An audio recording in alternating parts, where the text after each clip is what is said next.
Hello दोस्तों, कैसे हैं आप लोग। आशा करता हूं कि आप बहुत अच्छे होंगे। तो आपका वीडियो भाई आपके लिए एक खौफनाक कहानी लेकर हाजिर है। यह सच्ची घटना है। इस कहानी के सभी पात्रों जगह के नाम बदले हुए हैं और इस कहानी का मकसद किसी भी तरह से अंधविश्वास को बढ़ावा देना नहीं है। इसका किसी भी जीवित या मृत व्यक्ति से कोई संबंध नहीं है। डरावनी सच्ची घटना। दिल्ली शहर, जो कि भारत की राजधानी है। यहाँ शहर बहुत ही खूबसूरत है, बहुत बड़ा है। यदि आप एक बार दिल्ली जाओगे तो बार बार आप लोगों को जाने का मन करेगा। दिल्ली में घूमने के लिए कई खूबसूरत जगह भी हैं। दोस्तों, कहा जाता है दिल्ली दिल वालों की है और यहाँ दिन की रोशनी रात की चौंध हमेशा इस शहर को ज़िंदा रखती है। पर इस रोशनी और चौकाचंद के पीछे है कई राज। इस राज को जानने की किसी ने कोशिश नहीं की, क्योंकि ज़िंदगी यहाँ चलती नहीं, दौड़ती है। शायद यही कारण था कि उन लोगों ने उनकी ज़िंदगी में हो रही इस अजीबोगरीब घटना के पीछे का राज जानने की कोशिश नहीं की।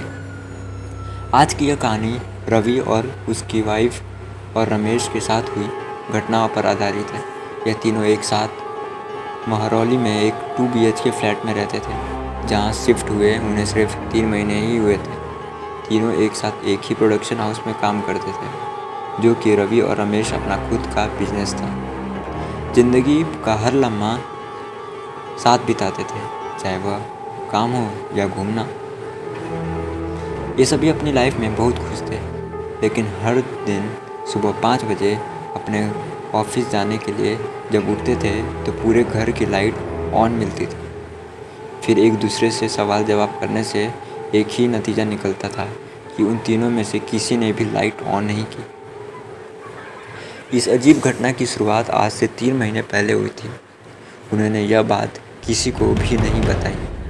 उन्हें यह डर था कि शायद उनके दोस्त उनका मजाक बनाएंगे। और शाम करीबन 5 बजे ये तीनों अपने काम से लौटते थे। शाम 6 बजे घर का काम करने वाली बाई भी आ जाती थी। कभी कभी उसका बच्चा भी आया करता था। वह चीज़ों को छेड़खानी करता, पर कोई कुछ नहीं करता, क्योंकि उनके इलाके में बाई मिलना बहुत मुश्किल था और इसलिए उन्हें उस बाई और उस बच्चे से कोई प्रॉब्लम नहीं थी। लेकिन एक दिन अचानक हद्दी हो गई। जब रवि और उसकी वाइफ देर रात बाहर से घर आए तो देखा बाई का बच्चा उनके बेडरूम में खेल रहा था। तो उन्होंने सोचा वह पड़ोस में काम करने गई होगी बच्चे को यहाँ छोड़कर। पर रवि की वाइफ को इस बात पर बहुत गुस्सा आया, क्योंकि अपने बच्चे को घर पर लाना तो ठीक था, मगर उसे यहाँ खेलता हुआ छोड़कर किसी दूसरे के घर काम करना यह उन्हें बिल्कुल पसंद नहीं है। दोनों ने 1 घंटा इंतज़ार किया। फिर वह पड़ोस में गए पता लगाने, और पड़ोस में वर्मा जी की बात सुनकर वह शॉक हो गई, क्योंकि वह आज नहीं आई थी। फिर दोनों घर गए तो उन्होंने देखा बच्चा पूरे घर में नहीं था।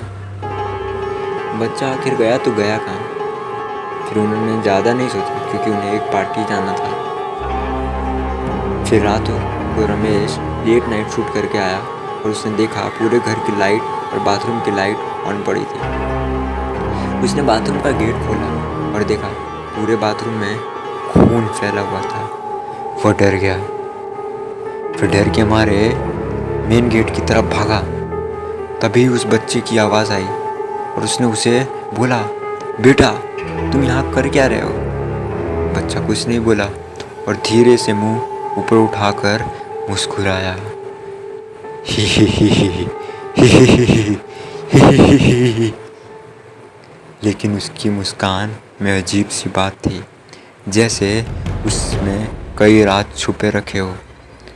वह डर के मारे बाहर निकल गया और रवि और उसकी वाइफ को भी बुला लिया। फिर वह तीनों एक साथ डरे डरे अंदर आए। अब रात के करीब 12 बज रहे थे। उन्हें किसी भी तरह से यह रात काटनी थी।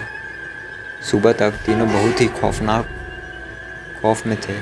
आखिर यह है क्या हो रहा है। फिर रवि ने मकान मालिक को कॉल लगाया और सारी बात बता दी। तब मकान मालिक ने उसे बताया कि कुछ साल पहले यहाँ एक परिवार रहता था, जिसमें पति पत्नी और एक बच्चा था। कर्ज के बोझ होने के कारण पहले उसने अपने बीवी बच्चों को मारा और फिर खुद मर गया। यह सब जानने के बाद वह रहना तो दूर, वहाँ एक पल गुजारना भी मुश्किल था। तीनों रात भर बहुत डरे हुए थे। फिर जैसे जैसे उन्हें वह रात गुजारी, अगले दिन जब काम वाली बाई घर आई, तीनों ने उससे एक ही सवाल पूछा, तुम्हारा बेटा नहीं आया? और फिर बाई पहले तो 1 मिनट तक चुप रही और फिर बोली कि साहब, मेरा तो कोई बेटा है ही नहीं। तीनों यह बातें सुनकर हैरान रह गए। तीनों के होश उड़ गए। रवि ने एक बार फिर क्या सोच में और बोला कि तुम्हारा बेटा सच में नहीं है? काम वाली बाई ने कहा, नहीं साहब, मेरा कोई बेटा नहीं है। यह बातें सुनकर तीनों के पसीने आने लगे और रवि की वाइफ चक्कर खा के तुरंत गिर गई। तीनों समझ गए थे उस फ्लैट में जो बच्चा था वह कोई आत्मा था। फिर तीनों अगले दिन वह फ्लैट छोड़कर दूसरी जगह चले गए।